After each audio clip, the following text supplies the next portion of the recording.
Captain Sarah Mitchell pressed her face against the cold metal of the locker door, trying to steady her breathing. The underground bunker at Peterson Air Force Base hummed with emergency lighting, casting everything in an eerie red glow. 3 days ago, she had been leading routine training flights over the Colorado mountains. Now, the world teetered on the edge of nuclear war. The crisis had begun with what seemed like a simple communication failure. A rogue satellite, launched by a terrorist organization with ties to several hostile nations, had somehow gained control of early warning systems across both American and Russian nuclear networks. The satellite was sending false signals, making each superpower believe the other had launched a first strike.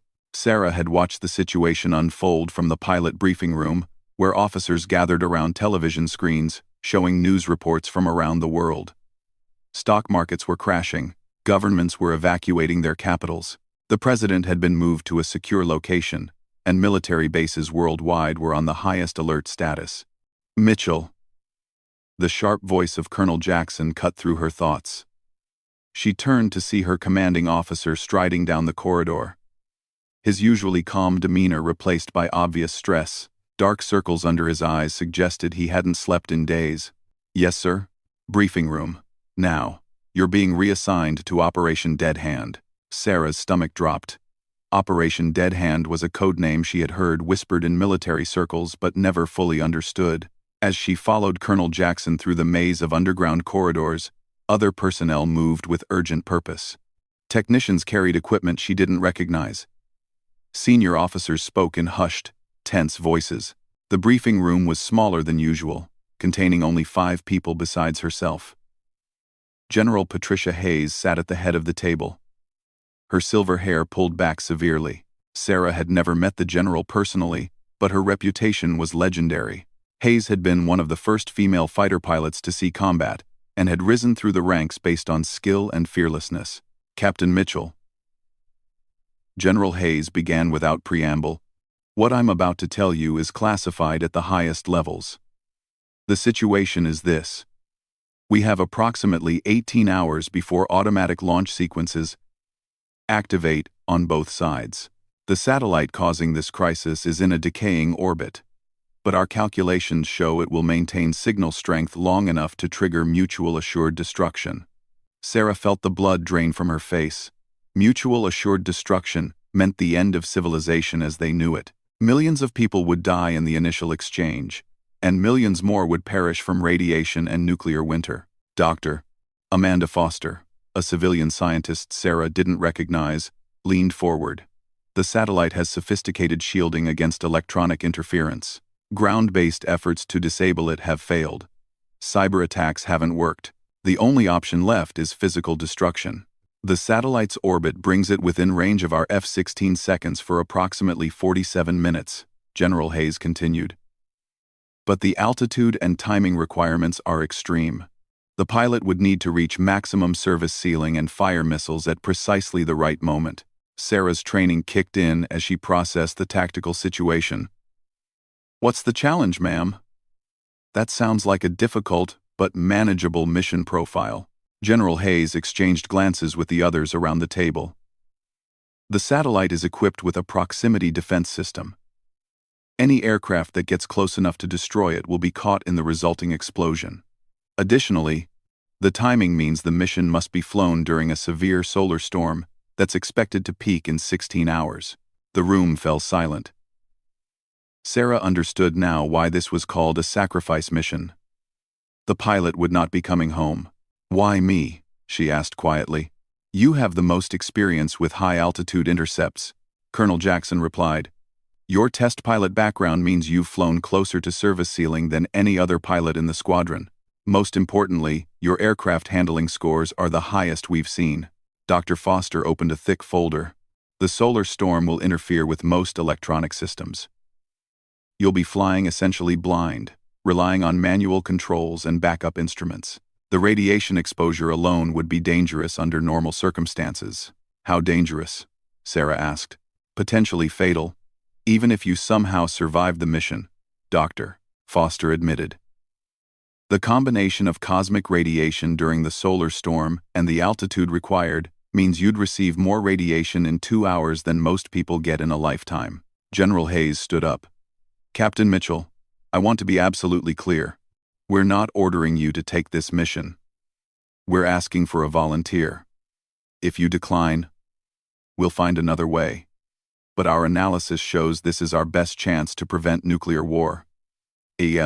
Sarah thought about her family back in Ohio. Her parents, who had supported her dream of becoming a pilot even when others said women couldn't handle military aviation. Her younger brother Tommy, just starting college, who looked up to her with such pride. Her grandmother, who had lived through World War II and always told stories about ordinary people doing extraordinary things when the world needed them most. She thought about the millions of people around the world going about their daily lives, unaware that their existence might end in a flash of nuclear fire. Children playing in parks, families having dinner together, students in classrooms learning about history, never imagining they might become part of the most important chapter ever written. I need to understand the technical details, she said finally. For the next several hours, Sarah immersed herself in mission planning. The satellite's orbital path would bring it over the central United States at approximately 2:30 a.m. local time. She would need to take off at midnight, climbing to maximum altitude while the solar storm raged around her. The F-16 she would fly had been specially modified with enhanced oxygen systems and additional radiation shielding, though the scientists admitted these measures would only marginally improve her chances of survival. The aircraft's normal flight ceiling was around 50,000 feet, but she would need to push it higher, into air so thin that engine performance would be severely degraded. The missiles have been reconfigured with proximity fuses, explained Master Sergeant Rodriguez, the weapons specialist. You'll need to get within 2 miles for a reliable kill shot. But the satellite's defense system will activate at 3 miles. Sarah studied the trajectory calculations. The margin for error was virtually zero. She would have one chance to fire both missiles in a narrow window, lasting less than 30 seconds. If she missed, there would be no time for a second pass. As evening approached, Sarah found herself in the base chapel. She wasn't particularly religious, but the quiet space felt right. The chaplain, Father Martinez, sat beside her on one of the wooden pews. I've heard rumors about what's happening, he said gently. I want you to know that whatever you're facing, you're not facing it alone. Father, do you think it's right to sacrifice one life to save millions? I think, he said slowly, that love sometimes requires the greatest sacrifice. But I also think that God doesn't abandon those who choose love over fear. Sarah spent her final hours writing letters, one to her parents, explaining that she loved them and was proud to be their daughter. One to Tommy, encouraging him to pursue his dreams and never give up when things seemed impossible. One to her grandmother, thanking her for all the stories that had taught her about courage. She also wrote a letter to future generations, hoping it might someday be found and read by people living in a world she helped save. In it, she described her love of flying, her belief in the goodness of people, and her hope that humanity would learn to solve conflicts without weapons that could destroy everything. At 11 p.m., Sarah suited up in the special radiation-resistant flight gear. The suit was heavier than her normal equipment, making movement awkward. The helmet's visor had additional protection against radiation, but it also reduced visibility. She would be flying partially blind in more ways than one. Colonel Jackson met her at the aircraft. The F-16 sat under harsh floodlights, ground crew making final preparations. The storm was already beginning, with occasional flashes of aurora visible in the northern sky despite the light pollution from the base. Sarah, Colonel Jackson said, using her first name for the first time she could remember. I want you to know that you're the finest pilot I've ever had the privilege to command. Thank you, sir. Take care of my squadron while I'm gone. She climbed into the cockpit and began her pre-flight checks. Everything felt familiar yet strange. The modified controls responded differently. The additional equipment crowded the small space, but underneath it all, this was still an F-16. Still the aircraft she had mastered, through thousands of hours of flight time. As the canopy closed, Sarah felt a strange calm settle over her. The fear and uncertainty of the past few days faded away, replaced by the focused concentration that had carried her through every challenging mission of her career. She was no longer Captain Sarah Mitchell, the small-town girl from Ohio. She was a pilot with a job to do. The tower gave her clearance for takeoff. As she pushed the throttle forward and felt the familiar surge of acceleration, Sarah looked up at the night sky. Somewhere up there, a small satellite continued its deadly work, bringing the world closer to destruction with each passing minute. But not if she had anything to say about it. The F-16 lifted off into the darkness, climbing steadily toward the storm-filled sky above. Behind her, the lights of the base grew smaller and smaller until they disappeared completely. Ahead lay the most important mission any pilot had ever flown. A mission that would determine whether the sun would rise on a world of hope or a world of ashes. As she climbed through 20,000 feet, the first effects of the solar storm began to interfere with her instruments. Radio communication became spotty. The GPS system flickered in and out of service. But Sarah flew on, guided by her training, her instincts, and an unshakable determination to succeed where failure meant the end of everything she had ever known and loved. The F-16 climbed through layers of increasingly thin air as Sarah pushed toward the edge of space. At 35,000 feet, she entered the heart of the solar storm. The aurora that had been barely visible from the ground now surrounded her aircraft in sheets of green and purple light that danced across her canopy like ethereal fire. Her primary navigation system failed completely at 40,000 feet. The backup GPS flickered weakly before giving up entirely. Sarah switched to manual navigation, relying on her compass and the stars visible between the aurora displays. The radio crackled with static, occasional words from ground control breaking through the interference like voices from another world. Angel, do you, copy, storm intensity, increasing. Sarah keyed her microphone, knowing the transmission would likely be garbled. Angel copies, continuing climb to target altitude. All systems functioning. That last part wasn't entirely true. Her engine temperature was running hot as the thin air made cooling difficult. The aircraft's computer systems were experiencing intermittent failures. Most concerning, her missile guidance systems were showing error codes she had never seen before.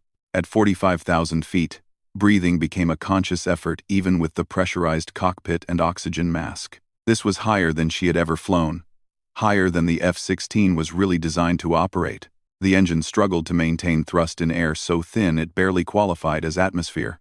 Sarah checked her watch. 2:15 a.m. The satellite would be in position in 15 minutes. According to her calculations, she needed to be at 52,000 feet when it passed overhead. She pushed the throttle forward, coaxing every bit of performance from the struggling engine. The view outside her canopy was like nothing she had ever experienced. Below, the curve of the Earth was clearly visible. A blue-green sphere suspended in infinite darkness. Above, the stars shone with crystalline clarity, unmarred by atmospheric distortion. The aurora continued to pulse and flow around her, beautiful and terrifying in its power. As she climbed through 48,000 feet, her oxygen system began to struggle. Warning lights illuminated the cockpit as various systems reached the limits of their operating parameters. The backup instruments showed readings that bordered on impossible. Outside air temperature approaching -70 degrees Fahrenheit. Air density so low that her aircraft was essentially flying in a vacuum. At 50,000 feet, disaster struck. A massive solar flare erupted from the sun, sending a wave of electromagnetic energy across the solar system. Sarah's remaining electronic systems went dark in an instant. Her radar died. Her heads-up display went blank. Even her backup instruments flickered and failed. She was flying blind at the edge of space, with only her magnetic compass and her watch to guide her. But Sarah had trained for this. In the early days of aviation, pilots had flown by instinct and basic instruments. She could feel the aircraft's behavior through the control stick, sense its attitude through the subtle forces acting on her body. Years of experience took over where technology failed. She continued climbing, pushing the F-16 beyond its design limits. At 51,000 feet, the engine began to surge and falter. The air was so thin that combustion was barely sustainable. She adjusted the throttle carefully. nursing every bit of thrust from the struggling power plant. Her watch showed 2:28 a.m. The satellite should be approaching from the southeast, following its predicted orbital path. Sarah strained her eyes against the aurora-lit darkness, searching for any sign of her target. Then she saw it. The satellite appeared as a bright point of light moving rapidly across the starfield, its solar panels catching and reflecting sunlight even in the Earth's shadow. It was smaller than she had expected, but moving with the inexorable speed of orbital mechanics, roughly 17,000 miles per hour, relative to the ground below. Sarah turned her aircraft to intercept, calculating angles and timing in her head, as she had been trained to do. Without radar or computer assistance, everything depended on her ability to judge distances and relative motion by eye. The margin for error was essentially zero. As she maneuvered into position, alarms began sounding in her cockpit. The satellite's proximity defense system had detected her approach. She could see small thrusters firing on its surface, adjusting its orientation to bring weapons to bear on her aircraft. The mission briefing had been clear about what would happen next. The satellite carried conventional explosive charges designed to destroy any approaching object. Getting close enough to ensure a kill shot meant accepting that she would not survive the resulting explosion. Sarah armed her missiles, hoping the electromagnetic interference hadn't completely disabled their guidance systems. The weapons showed ready status, but without radar lock, she would have to fire using manual targeting, essentially aiming by sight like pilots had done in World War I. At 3 miles range, the satellite opened fire. Streams of projectiles erupted from multiple points on its surface, filling the space around Sarah's aircraft with deadly fragments moving at hypervelocity. She threw the F-16 into a violent, evasive maneuver, pushing the aircraft beyond its structural limits. Warning lights blazed as the airframe protested the incredible stress. A projectile grazed her left wing, tearing through the metal skin and sending her into an uncontrolled roll. Sarah fought the controls, using every technique she had ever learned to regain stability. The damaged wing created asymmetric lift, making the aircraft want to spiral toward the Earth far below, 2.5 miles. She was inside the satellite's defensive perimeter now. Close enough that its weapons were less effective, but close enough that the coming explosion would certainly destroy her aircraft. She lined up her shot, leading the target as it raced across her field of vision. At 2 miles range, Sarah fired both missiles simultaneously. The weapons streaked away from her aircraft, their solid fuel motors blazing brilliant white against the darkness of space. Without electronic guidance, they flew ballistic trajectories toward the point where Sarah had calculated the satellite would be when they arrived. For a moment that lasted eternity, she watched the missiles close the distance to their target. The satellite's defense system continued firing, trying desperately to intercept the incoming weapons. Sarah held her breath, knowing that the next few seconds would determine the fate of the world. The first missile missed, passing just ahead of the satellite as it continued its orbital path. But the second missile flew true, striking the satellite's central body in a brilliant flash of light. The explosion was far larger than Sarah had expected. The satellite contained not only its defensive charges, but also fuel cells and electronic components that added to the destructive force. An expanding sphere of fire and debris erupted in the space ahead of her aircraft. Sarah had perhaps 2 seconds to react. She pushed the F-16 into a steep dive, trying to get below the expanding debris field. But at 52,000 feet, there was nowhere to hide. Fragments of the destroyed satellite peppered her aircraft like deadly rain. Her canopy cracked but held. Her right engine died as debris punctured fuel lines. The left wing, already damaged from the earlier hit, began to disintegrate as larger pieces of wreckage tore through its structure. But the satellite was destroyed. Its malevolent signals would no longer push the world toward nuclear war. In that moment of triumph, Sarah felt a satisfaction that transcended her approaching death. She had succeeded. The mission was complete. Then a piece of debris the size of a baseball struck her cockpit. The impact shattered her damaged canopy completely, exposing her to the vacuum of space at 52,000 feet. The sudden decompression was devastating. Her pressurized flight suit inflated automatically, but it was designed for emergencies at normal altitudes. not for the virtually airless environment where she now found herself.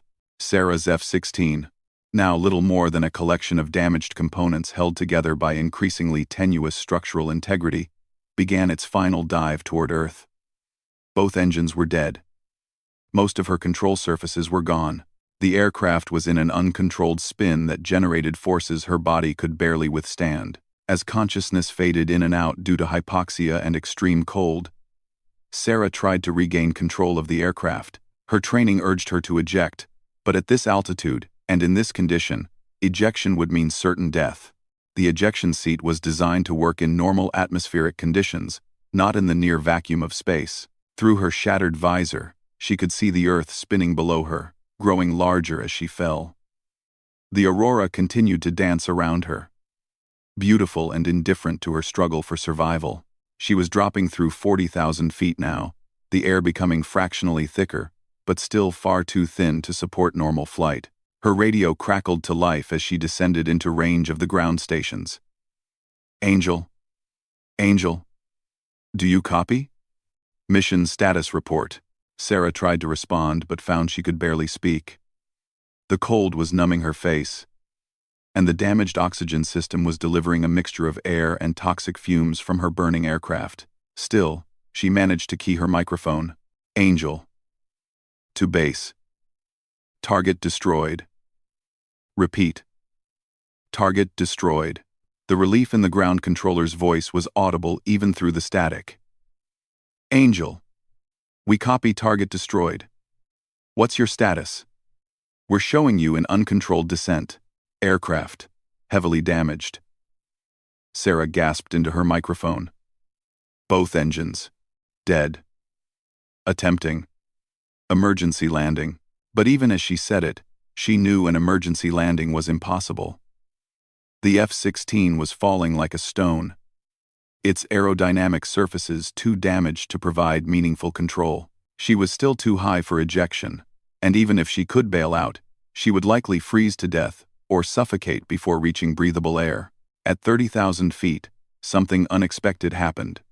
The aircraft's damaged structure began to stabilize its fall. The destroyed left wing created an asymmetric drag pattern that, combined with what remained of her tail surfaces, started to slow her rate of rotation. It wasn't flight in any normal sense, but it was a controlled descent rather than a complete tumble. Sarah seized the opportunity. Using every technique of emergency flying she had ever learned, she began to work with her crippled aircraft rather than against it. She couldn't make it fly, but she might be able to influence where it came down. Below her, the lights of cities began to appear through the aurora and clouds. She was falling toward the most densely populated region of the United States. If she couldn't control her landing, her dying aircraft might become a weapon itself, crashing into homes or businesses and killing innocent people. With tremendous effort, fighting against cold and oxygen deprivation, Sarah managed to coax her aircraft away from the urban areas. Each small course correction cost precious altitude, but she gradually steered her falling F-16 toward the empty wilderness of the Rocky Mountains. At 15,000 feet, she passed through a layer of clouds and could see the mountain peaks rising to meet her. The terrain was rugged and unforgiving, but at least it was unpopulated. If she was going to die in the crash, she would do so without taking others with her. The altimeter showed 10,000 feet when her aircraft finally broke apart completely. The stresses of the long, uncontrolled descent had pushed the damaged airframe beyond its limits. Sarah felt the cockpit section separate from what remained of the fuselage, tumbling end over end as it fell toward the snow-covered peaks below. The cockpit section tumbled through the thin mountain air like a broken bird. Sarah strapped inside what had become her personal meteorite. At 8,000 feet, consciousness returned in fragments. The howling wind through her shattered canopy, the stomach-lurching sensation of freefall, and the approaching wall of granite that would end everything. But fate, physics, and pure chance had other plans. A massive snowstorm had been building in the Rockies for 3 days, deposited by the same atmospheric disturbances that had accompanied the solar storm. The cockpit section struck the steep slope of Mount Princeton at nearly 200 miles per hour. But instead of granite, it hit a snow cornice 40 feet deep. The impact was devastating but not instantly fatal. The cockpit bounced and rolled down the mountainside, breaking apart further with each collision. Sarah's ejection seat, designed to protect pilots in emergency situations, absorbed much of the initial shock. Her helmet, cracked but intact, prevented her skull from being crushed. The pressurized flight suit, though damaged, kept her body together as she was thrown around inside the disintegrating cockpit. When the motion finally stopped, Sarah found herself buried under 12 feet of snow and aircraft debris. Her left arm was broken in 2 places. 3 ribs were cracked. Blood flowed freely from a gash across her forehead. But impossibly, incredibly, she was alive. The silence was absolute. No sound of rescue helicopters, no voices calling her name. Just the whisper of wind across the snow and her own labored breathing inside the damaged helmet. The temperature was approximately 20 degrees below zero, and her damaged flight suit was leaking precious body heat into the frozen wilderness. Sarah's first coherent thought was a simple one: move or die. She began the agonizing process of digging herself out. Each movement sent waves of pain through her broken ribs. Her left arm was useless, forcing her to excavate one-handed. The snow was dense and heavy, compressed by the impact and the subsequent avalanche that had buried her even deeper. Hours passed. Sarah's watch had been destroyed in the crash, leaving her with no sense of time except the gradual brightening that suggested dawn was approaching. Her fingers were numb despite her insulated gloves. Her feet had lost all sensation. Hypothermia was setting in, bringing with it the deadly temptation to simply lie still and let the cold take her. But every time she considered giving up, Sarah thought about the mission she had completed. Somewhere below these mountains, millions of people were going about their morning routines, unaware that nuclear war had been averted by the destruction of a single satellite. Children were getting ready for school. Parents were drinking coffee and reading news reports about the mysterious crisis that had suddenly and inexplicably ended. That knowledge gave her strength to continue digging. When she finally broke through to the surface, the sun was well above the horizon. The mountain landscape stretched endlessly in all directions. Pristine white peaks unmarked by any sign of human presence. Her aircraft's wreckage was scattered across nearly a mile of mountainside, dark metal fragments standing out starkly against the snow. Sarah took stock of her situation with the methodical approach her military training had ingrained. She was injured, but mobile. She had no food, no water except what she could melt from snow, no shelter except what she could improvise. Her radio was destroyed. Her emergency beacon had been in the main fuselage, now scattered across the mountainside. Most critically, she was at least 50 miles from the nearest road, in terrain that would challenge healthy, well-equipped mountaineers. Search and rescue operations would eventually begin, but they would be looking for wreckage, not survivors. No one expected her to be alive. Over the next 3 days, Sarah's ordeal became a masterclass in wilderness survival. She fashioned a crude shelter from pieces of her aircraft's aluminum skin, using the wreckage to create a windbreak against the constant mountain gales. She melted snow for water in a fragment of her helmet. She started fires using aviation fuel drained from scattered pieces of the fuel system, combined with fabric from her damaged flight suit. The biggest challenge was food. At this altitude, and in these conditions, she was burning calories at an extreme rate, just to maintain body temperature. The human body could survive weeks without food under ideal conditions, but hypothermic conditions accelerated starvation. She found herself growing weaker each day, her body consuming its own muscle tissue for energy. On the 4th day, Sarah made a discovery that would save her life.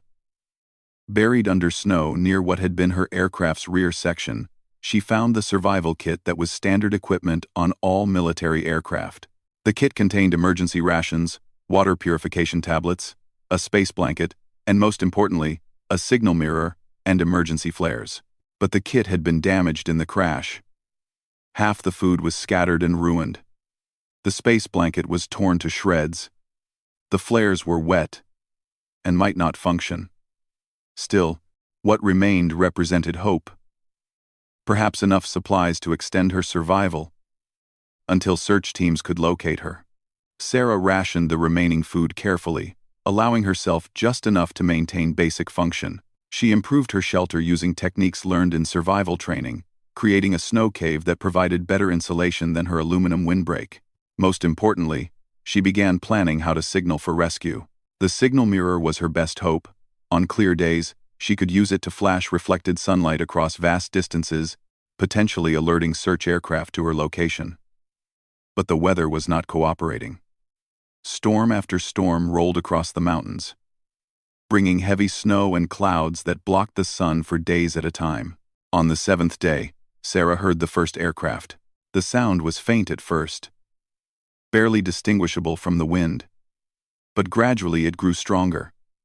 The distinctive whop, whop, whop of helicopter rotors. Sarah scrambled from her shelter, signal mirror in hand, scanning the gray sky for any sign of the aircraft. The helicopter appeared briefly between cloud layers, flying a search pattern several miles to the east. Sarah aimed her mirror and began flashing signals. 3 short, 3 long, 3 short. The international distress signal. She repeated the pattern over and over, until her arms ached from holding the mirror steady. But the helicopter continued on its pattern without changing course. Either her signals hadn't been seen, or they hadn't been recognized as intentional. The sound gradually faded as the aircraft moved away, leaving Sarah alone again in the wilderness. 3 more aircraft passed over her location during the following week. Each time, Sarah attempted to signal with her mirror, or with the emergency flares she had managed to dry out. Each time, the aircraft passed without stopping. The search was clearly underway, but the wreckage area was enormous, and her small shelter was nearly invisible from the air. By the 14th day, Sarah was approaching the limits of human endurance. Her body weight had dropped dramatically. The broken ribs made breathing painful, especially in the thin mountain air. Her broken arm, which she had managed to set and splint using aircraft parts, was healing slowly and remained largely useless. More concerning, she was beginning to experience the psychological effects of prolonged isolation and stress. She caught herself talking to imaginary companions. Her grandmother, telling stories of survival during the Great Depression. Her flight instructor, reviewing emergency procedures. Her younger brother, asking about her college plans. It was during one of these conversations that Sarah realized she was losing her grip on reality. The recognition shocked her back to full awareness, and reminded her that survival meant more than just staying alive. It meant staying sane. She established routines to maintain psychological stability. Each morning, she would inspect her shelter and make necessary repairs. She would exercise to the extent her injuries allowed, keeping her remaining muscles functional. She would review the events of her mission, fixing them firmly in memory, so that when rescue eventually came, she could provide a complete report. Most importantly, she would plan. Sarah spent hours each day studying the terrain around her crash site, memorizing landmarks and potential routes to civilization. If rescue didn't come, she would eventually need to attempt self-rescue, hiking out of the mountains on her own. On the 19th day, the weather finally broke.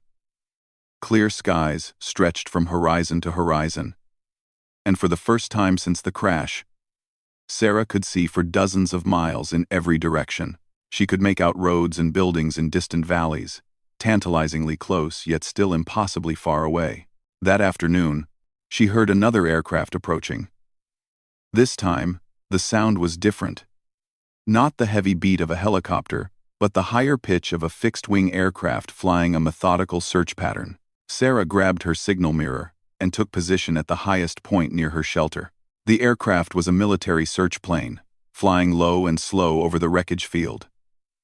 Sarah began flashing her mirror, sending the distress signal repeatedly. For several agonizing minutes, the aircraft continued its pattern without reaction. Then it turned. The plane banked sharply and flew directly toward her position.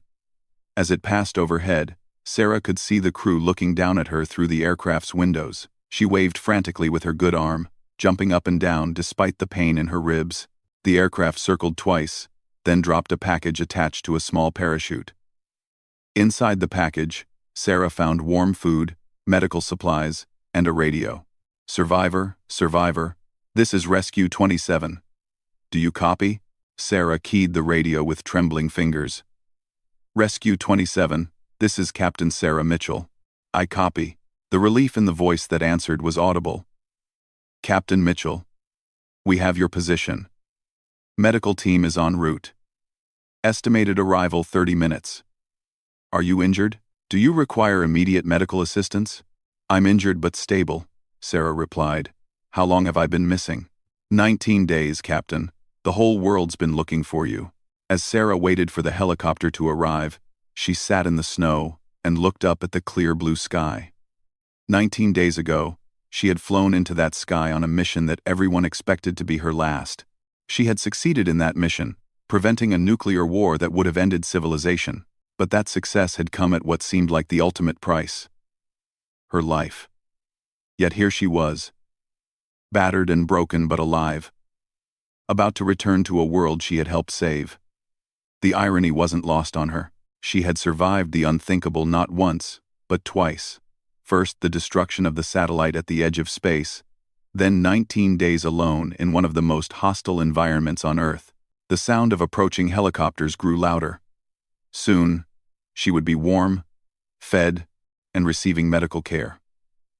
Eventually, she would heal and return to flying. But Sarah knew that she had been forever changed by her experience. She had touched the edge of space and the depths of human endurance. She had faced death and emerged transformed. As the rescue helicopter set down in a whirlwind of snow, Sarah smiled for the first time in nearly 3 weeks. She had completed the impossible mission and survived the unthinkable ordeal. Now, she was ready to rejoin the world she had risked everything to protect.